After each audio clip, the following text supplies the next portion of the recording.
我是王兆华晨。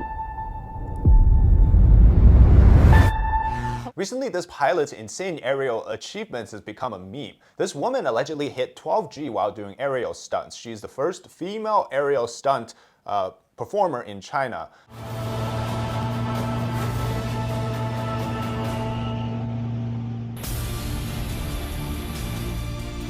And yeah, obviously that's impossible. These are the faces of pilots pulling 9 to 10 Gs, and their faces deform as the weight increases 10 to 12 folds. 12G is something like, a 140-pound person sitting on your face. Meanwhile, this girl looks like she's just had brunch. Now, internet users are obviously calling out her BS, saying that she's Super Saiyan, or her skin is too thick to deform, or that I can resist 1 billion G. You've lost the plot when the domestic audience is calling out your lies. Now, if you're not new to the channel, obviously you know that they love to do this ridiculous portrayal of individuals in these stories. I'm sure she's a real pilot, and really maybe was pulling something like 6 to 7 Gs, and hitting towards even, say, the 10 G mark on some of those flips. 负10是特别恐怖的，别说负10了，负3的时候，你的全部血液冲到脑子里面去，就红视了。Even she said in the video that pulling a sudden negative 4G in one of those aerial stunts is hard enough. And in fact, the plane that she was shooting all of these sequences in was built to only withstand plus or minus 10G loads. So pulling 12G means that the material would likely break and the plane would probably shatter in the air. China fakes everything. Now, related to this is, this was a news from last July.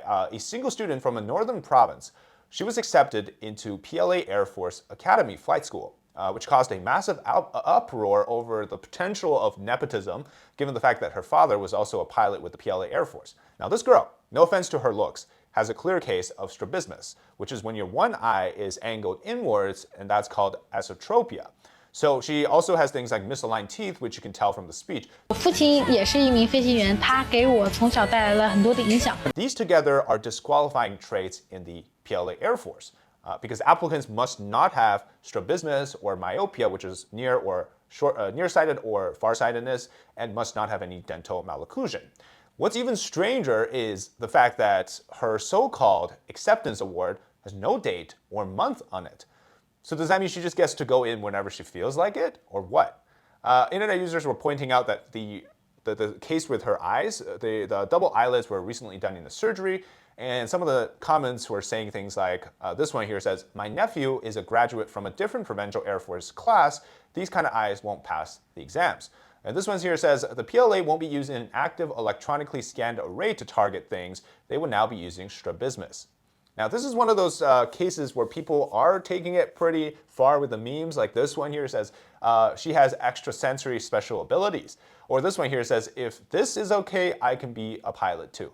Or this one here says, there's no traffic lights up in the sky, so you can for sure fly her however you like. A lot more, obviously, we're focusing on her father, saying that there's no qualification for eyes, just a qualification for dads. Or this one, the comment says, a daughter asks, Dad, when I grow up, I want to be a pilot. And the dad says, dumb girl, you're already a pilot, you just have to grow up. So this is one of those dumb propaganda attempts where, obviously, it's so bad that even the domestic people's understanding of it, of what's possible, right, has hit a new low. Even in the eyes of China's propaganda situation, it's bad. Now, neither of these two cases are actually about the individuals or how they are. It's rather how they're being used as sort of the dummies for these type of encouragement campaigns, right, for women's empowerment in China. It's obviously, the CCP doesn't care about gender equality or anything like that. They barely have any females up in like the top command structure of the CCP. So it's really not about that. It's more like, it's propaganda. I recently saw this video and I thought it was pretty interesting in the way that Chinese people resist these so-called upright and hardworking campaigns by the government. 我爸爸配我时供我和弟弟上学，现在我和弟弟上学出来了，我们3个人一块配我时。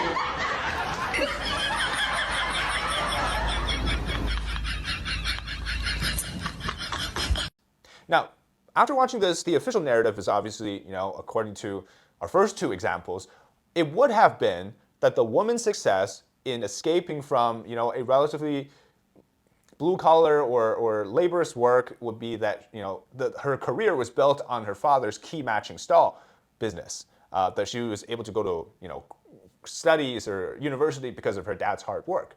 Except, obviously, the reality is that due to the terrible economic situation in China, she and her brother ended up working the same job they were trying to escape with a higher education. So China's education system, it's quite interesting, combined with the propaganda system.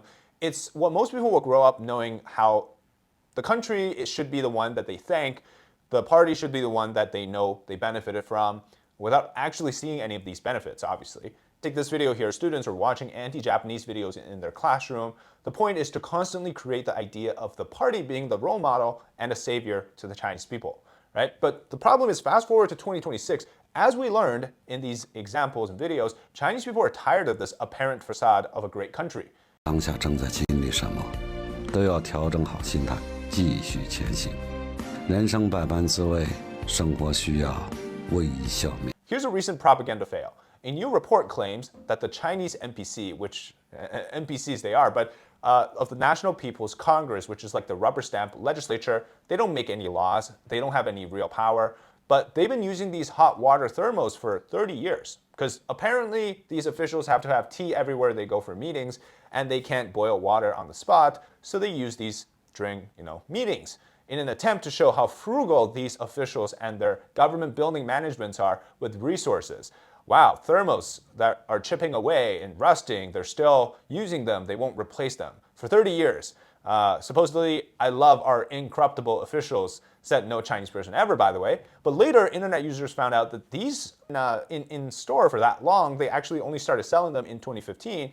So even the official manufacturer of these thermos came out to say that they've only been supplying them to the NPC since 2010. So unless Chinese people suddenly can't do math, they were never in use for 30 years. So many of the comments in the original video were like sarcastically saying, wow, I cried watching this, or I never cried working 12 hours a day, but I cried watching this video, or that my mom scolded me, I didn't cry, but I cried watching this video. So you see how people are starting to understand that what keeps the apparent facade in control, in place, is strictly the harsh hammer that falls on anybody that attempts to fight back. In even cases like you unintentionally offended the government, the hammer will still strike, right? It will still smack down on you. For example, this woman posted a video recently showing how her Huawei laptop can't handle too many files imported into CapCut, which is an editing software. But the same test was done on her MacBook, which is 6 years old, with 60 more files, and instantly the import was done and CapCut still runs smoothly. Now, this seemingly harmless tech review comparison between two laptops can also turn into a problem because she was bombarded with these nationalistic comments where basically says that, she's intentionally defaming Huawei, a Chinese domestic brand. So she had to make a second video correcting herself to say that, oh yeah, the files were too big, so she only did a single file, which obviously will work. Otherwise, she will continue to get bombarded with these nationalistic comments and also probably get her videos taken down, saying she's a traitor. So this type of fragility is even more rampant in real life. Here's some examples from a recent set of videos I've seen online. So cooking cleavers, they're chained to the table. Now, this is not new, but they said that cleavers are dangerous in China because obviously you can't own guns, so the next best thing for an uprising is cleavers, right? So they would have individuals with IDs registered to the purchase of this cleaver, and like gun control and ID verification, but for cleavers, right? Even in those cases, they were still worried because this all started in Xinjiang, which is the area where the Uyghur Muslims are, and because the CCP long believed that these Uyghur people were like domestic terrorists, and that's the excuse that they used to control them. So this type of measurements, they were implemented, right? So you chain the cleaver to the table, can't use it to harm CCP officials and local police, whatnot. So that happened in that area, and then it was imported back into the mainland. Now it's everywhere in China. So they always say that, oh yeah, these ethnic minorities being persecuted, it's never going to happen to the vast majority of the people. That's simply not true. It will eventually come to you. Just like how they were doing things with the zero COVID lockdowns, they did that in parts where you do it to, say, a religious group or a minority group, and that sort of set of controls eventually happened to everybody in China. So obviously things are changing in the way that I say the more they fear, the more it's telling that something is changing, in the sense that people don't believe them anymore. But It's pretty ridiculous. So here's a video of a police officer telling people they cannot post politically sensitive topics online, things like rumors, internal documents, among other things on WeChat groups. There's actually 9 categories by the Cyber Administration that you can report people on based on the type of speech. So for example, there's the typical stuff like political scams, pornographic stuff, vulgar stuff, violence, or like rumors, right? But the problem is in China, any speech can be categorized. It technically is reportable under one of these categories because, for example, did you wish somebody a happy birthday or a good day? Was that an insinuation for something else? Did you post a picture of a meat bun online? That could be seen as defaming the national leader like Xi Jinping because one of his nicknames is Xi Baozi, which is the Chinese words for a meat bun. So how would you be able to say that we can't talk about certain things? Because technically you can't. How about a video like this showing the reality of the countryside in China? That's bannable, that's reportable based on how you portray China. That could be spreading rumors. So instead of talking about the government, what they want people to do is simply have a measured, controlled infighting amongst each other, right? So through all the decades of their political movements, one of the things that they're really good at is managing chaos, a state of things where the regular people fight each other, poison each other, screw each other over. As long as that never reaches the top of the party, right? Or the common understanding is as long as they don't look above, that the CCP is a problem, then it's fine. So the blame stays inside the common folk level and a controlled chaos is necessary. Take the issues of food safety. Does the government officials care that this person just dumps floor sweeping into the soup? Of course not. They're never going to eat there. Do they care that this brand of juice is made in a filthy condition? This is Huiyang juice. It's the facility you see here, you have rotten apples, there's flies everywhere. 100% juice isn't actually 100% apple juice, if you know what I mean. Of course, the government doesn't, right? It's what keeps the population in a low moral survival state. So people do the most useless things to survive, to get by, like fake propaganda attempts at cleaning snow,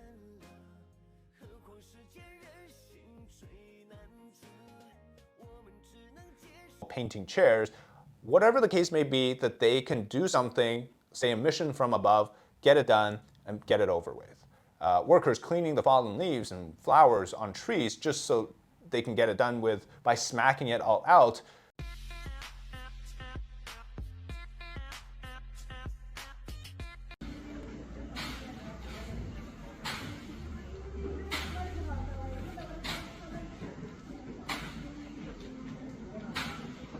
Because you never have to clean again if you just simply get rid of all of it in one go.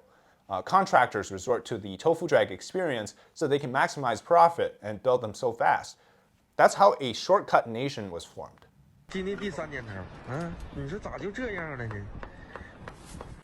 All right, thank you so much for watching this episode. If you're watching on China Insider, please subscribe to our new channels, David on China and David Zhang 360. Please search on YouTube with no space or simply click the links in the description. All right, thank you so much for watching. We'll see you next time.